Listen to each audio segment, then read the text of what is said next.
Estamos aqui com o fiscal agropecuário do IMA, Nissan Félix, da Regional Itabira, que vai nos esclarecer sobre a vacina da febre aftosa para o produtor rural. Como está o índice dessa vacinação e de algumas anteriores? Nós estamos com um índice hoje, não o ideal, nós estamos aproximadamente com 80%, 82% de índice de vacinação. Para uma campanha que vai acabar, assim, ela vai terminar no final desse mês, então o índice ele deveria estar melhor, porque o Ministério da Agricultura nos exige um índice mínimo de 95%. 94,99% não é 95%, então eu preciso ter no mínimo 95%. O Estado nos exige mais, então nós precisamos ter um índice em torno de 98%, 99% para poder ficarmos tranquilos quanto à prevenção. Os índices de vacinação de outras etapas de vacinação, nós, por exemplo, em novembro de 2019, nosso índice foi 98,36%, um índice muito bom. Na primeira campanha de 2019, nós atingimos em torno de 97%, 97,5%. Então, nossos índices, no meu escritório, no estado de Minas Gerais, de uma maneira geral, nós estamos muito bem. Falando nas campanhas anteriores. E nessa, nós de Itabira precisamos nos esforçar um pouco mais para atingir esse índice mínimo de 96%, que seria um mínimo aceitável. Como é transmitida a febre aftosa? Bom, a febre aftosa é uma doença provocada por vírus. Ela se transmite por todo e qualquer forma de contato. Se o animal tiver contaminado ou já eliminando o vírus, ele transmite por saliva, transmite por cobertura, transmite pelas fezes, transmite pela urina. Então, é realmente uma doença que tem uma facilidade de disseminação muito grande. Além de tudo, ela consegue permanecer, o vírus consegue permanecer vivo, por exemplo, nas fezes, por cerca de 3 meses. Então, é realmente uma doença, um desastre, a capacidade que ela tem de contaminar outros animais. Inclusive, o vento leva com extrema facilidade e a água dos córregos onde os animais bebem com extrema facilidade para outras propriedades. Quais são os sintomas causados? Bom, inicialmente, o animal vai ficar desconfortável porque, como o nome diz, febre aftosa, ela é uma doença que provoca aftas, ferimentos bucais. São ferimentos extremamente dolorosos e que chega a soltar completamente a mucosa da língua, ficando o animal com a língua completamente em tecido vivo. Então, o animal já sente de extremo desconforto com isso. Outro ponto que é importante e é extremamente desconfortável para o animal é que ele chega a perder o estojo córneo da unha. Então, você imagina um animal de 800, 900 quilos, sem a unha, onde ele está pisando precisamente em tecido vivo. Então, ele não vai levantar. Ele vai ter problemas de locomoção muito sérios. Então, esses são os grandes sintomas, o que mais causa desconforto aos animais é as aftas e a perda da mucosa da língua e perda do estojo córneo dos cascos. Como se processa a vacinação? Bom, a vacinação ela é um processo extremamente simples. Tem um ponto que nós precisamos tomar muito cuidado quanto à manutenção da capacidade de imunizar, que é manter essa vacinação dentro do gelo, em temperatura de 2 a 8 graus.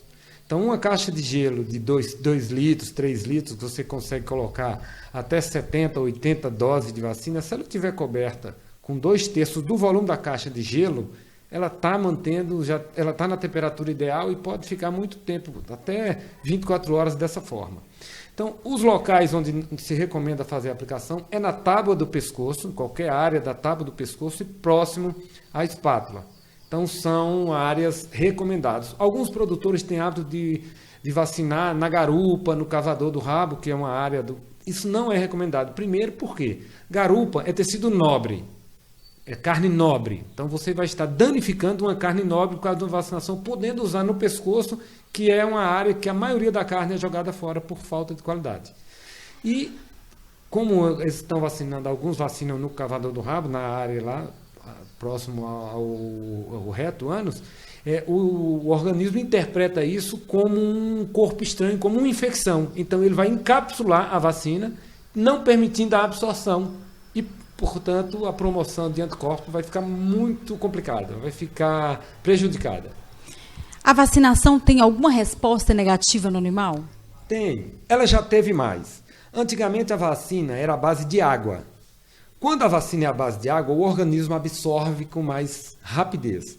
Como absorve com mais rapidez, o organismo também responde com mais rapidez e com mais intensidade a essa vacina.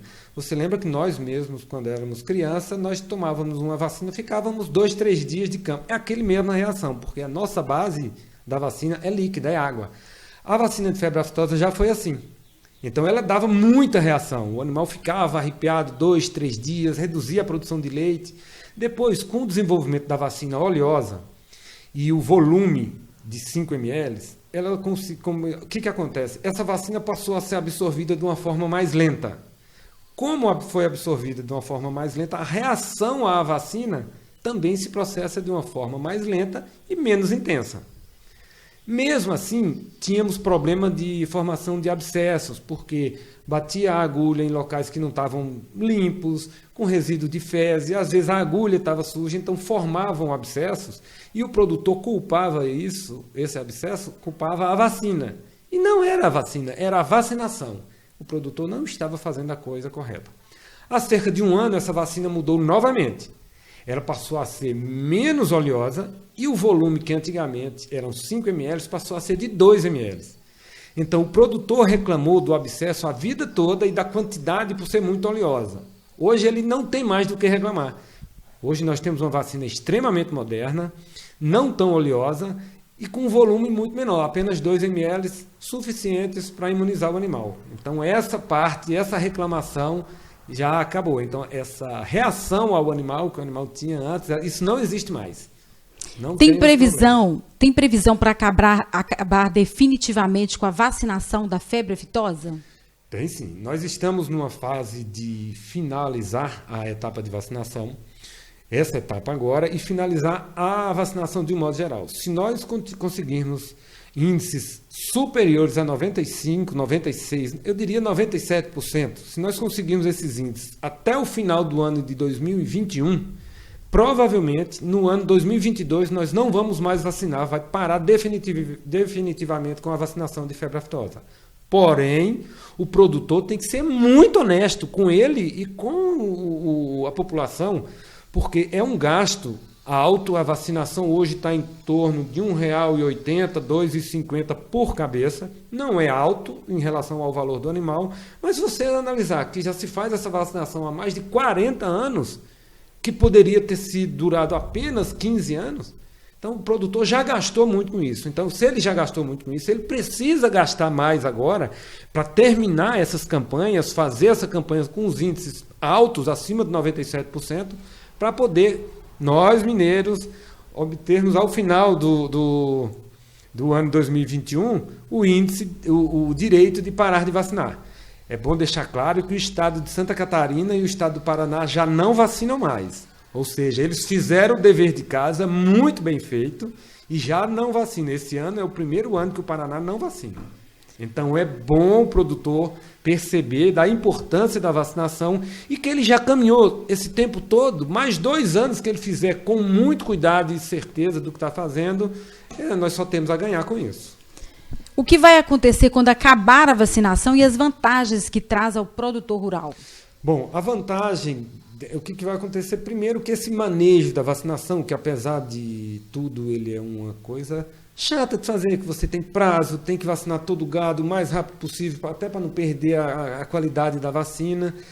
Esse manejo de vacinação ele vai acabar, de vacinação de febre aftosa. O que eu julgo como uma grande vantagem é a abertura do mercado da carne brasileira para outros países. Por exemplo, muitos países não compram a nossa carne porque, apesar dela estar controlada a doença no Brasil, a febre aftosa nós não temos caso desde, se não me engano, 2007, nós ainda realizamos a vacinação. Então, muitos países não compram a nossa carne exatamente porque nós ainda vacinamos. Então, na hora que nós pararmos a vacinação, vários países vão abrir o mercado para a nossa carne e a nossa carne vai melhorar de preço, o produtor vai ser melhor remunerado quanto à sua atividade. Porém, eu acredito que é importante para o produtor se sindicalizar. Nós temos sindicatos de produtores rurais e que esses sindicatos eles tornam a atividade mais visível e, com isso, se poder lutar mais para que o preço da carne ao produtor seja melhor remunerado, porque o que a gente tem visto é que quem ganha mais com as exportações são os exportadores, os produtores, que é quem realmente pegam o pesado aqui no campo, essa remuneração chega muito pouco para ele. Então, eu acho que ele trabalhar uma associação, trabalhar no sindicato, se sindicalizar, se associar, se fortalecer, ele só tem a ganhar com isso. O horário do atendimento no IMA? Então, nós estamos atendendo aqui, por enquanto que durar a pandemia, das 8 da manhã até as 13h30. Então, todo o atendimento pode ser feito por telefone e por e-mail. E a Fernanda, nossa secretária, está atendendo aqui das 8 às 13h30. Se alguém tiver alguma dúvida e não conseguir resolver com a Fernanda, pode mandar um e-mail, né? O nosso e-mail é itabira@ima.mg.gov.br e eu consigo atender dessa forma.